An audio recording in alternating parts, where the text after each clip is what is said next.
The Vision of MacConglinney. Cathal, king of Munster, was a good king and a great warrior.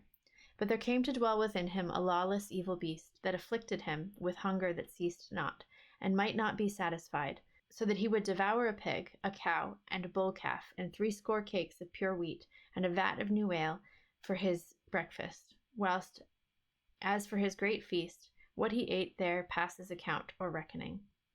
He was like this for 3 half years, and during that time it was the ruin of Munster he was, and it is likely he would have ruined all Ireland in another half year. Now there lived in Armagh a famous young scholar, and his name was Vision of MacConglinney.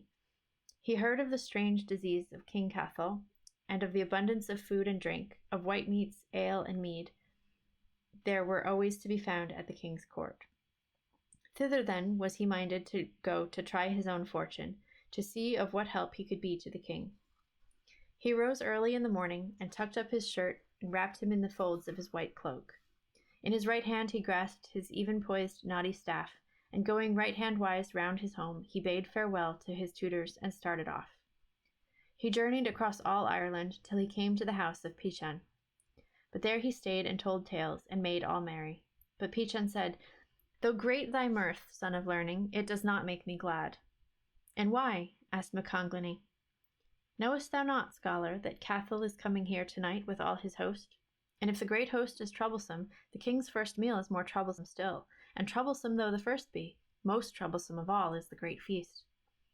3 things are wanted for this last, a bushel of oats, and a bushel of wild apples, and a bushel of flour cakes. What reward would you give me if I shield you from the king from this hour to the same hour tomorrow?" "A white sheep from every fold between Carn and Cork."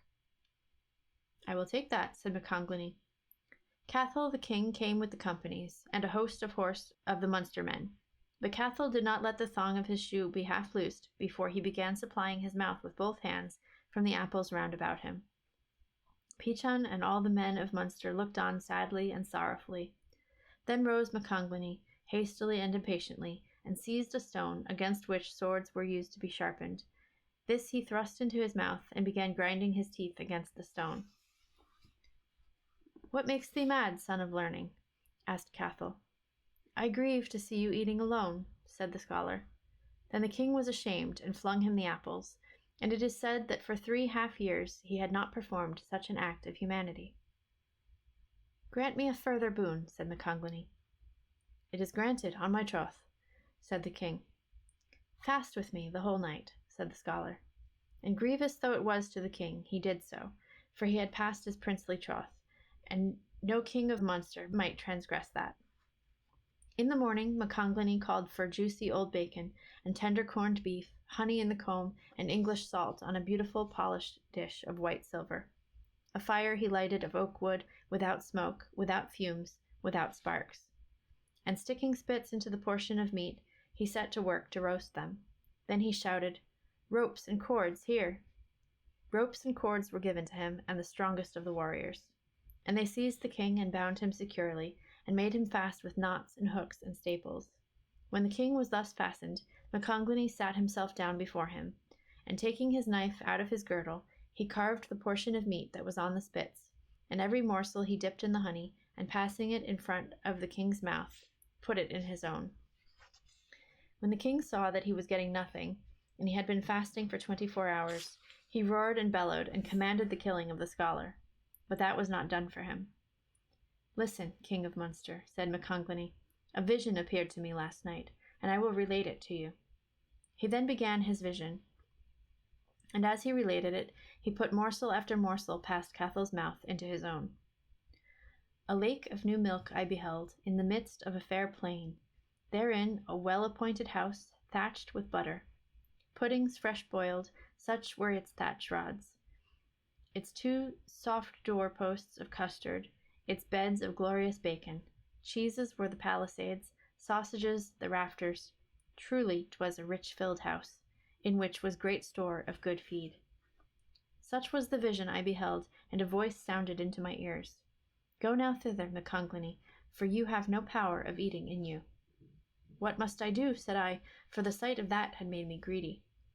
Then the voice bade me go to the hermitage of the wizard doctor, and there I should find appetite for all kinds of savory, tender, sweet food, acceptable to the body. There in the harbor of the lake before me I saw a juicy little coracle of beef. Its thwarts were of curds, its prow of lard, its stern of butter. Its oars were flitches of venison.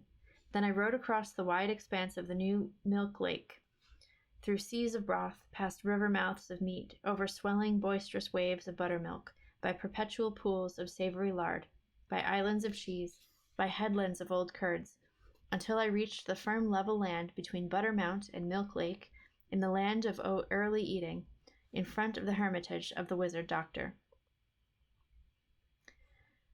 Marvelous indeed was the hermitage. Around it were 70 smooth stakes of old bacon, and instead of thorns above the top of every stake was fixed juicy lard. There was a gate of cream, whereon was a bolt of sausage. And there I saw the doorkeeper, Bacon Lad, son of Butterkins, son of Lardipole, with his smooth sandals of old bacon, his leggings of pot meat round his shins, his tunic of corned beef, his girdle of salmon skin round him, his hood of flummery about him, his steed of bacon under him, with its 4 legs of custard, its 4 hoofs of oaten bread, its ears of curds, its 2 eyes of honey in its head, in his hand a whip, the cords whereof were 24 fair white puddings, and every juicy drop that fell from each of these puddings would have made a meal for an ordinary man.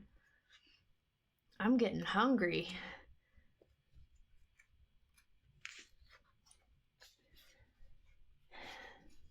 On going in, I beheld the wizard doctor with his 2 gloves of rump steak on his hands, setting in order the house, which was hung all round with tripe from roof to floor.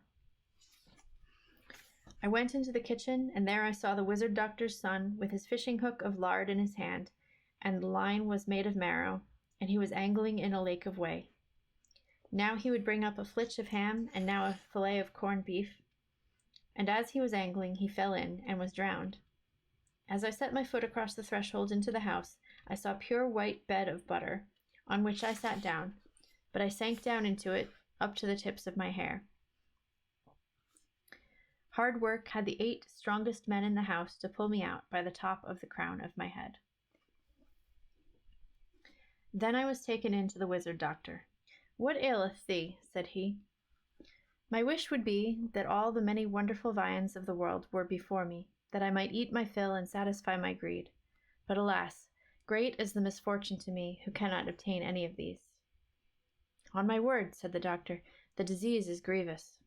But thou shalt take home with thee a medicine to cure thy disease, and shalt be forever healed therefrom." "What is that?" asked I.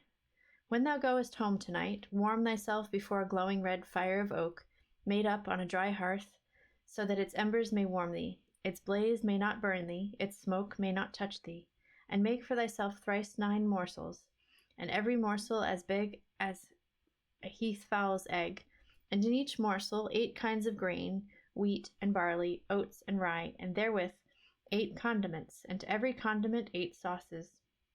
And when thou hast prepared thy food, take a drop of drink, a tiny drop, only as much as 20 men will drink, and let it be of thick milk, of yellow bubbling milk, of milk that will gurgle as it rushes down thy throat. And when thou hast done this, whatever disease thou hast shall be removed. Go now," said he, "in the name of cheese, and may the smooth juicy bacon protect thee, may yellow curdy cream protect, may the cauldron full of pottage protect thee." Now, as MacConglinney recited his vision, what with the pleasure of the recital and the recounting of these many pleasant viands, and the sweet savour of the honeyed morsels roasting on the spit, the lawless beast that dwelt within the king came forth until it was licking its lips outside its head. Then MacConglinney bent his hand with the 2 spits of food and put them to the lips of the king, who longed to swallow them, wood, food, and all. So he took them an arm's length away from the king, and the lawless beast jumped from the throat of Cathal onto the spit. MacConglinney put the spit into the embers, and upset the cauldron of the royal house over the spit. The house was emptied, so that not the value of a cockchafer's leg was left in it, and 4 huge fires were kindled here and there in it. When the house was a tower of red flame and a huge blaze, the lawless beast sprang to the roof tree of the palace, and from thence he vanished, and was seen no more.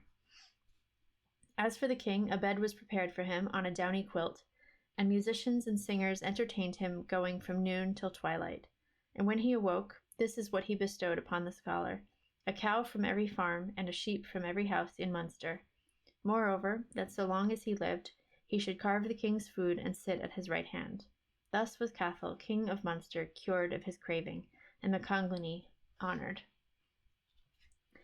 That was kind of cool in the sense of, I think a lot of stories exist so that people can sort of explain natural phenomenon.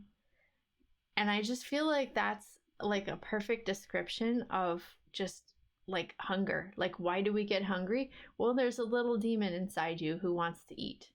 And like,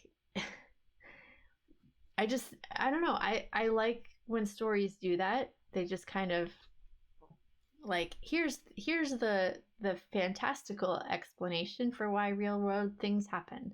And like, maybe at the time, yeah, it's so simple. It's like thunder is God sneezing. Like there's just this sort of,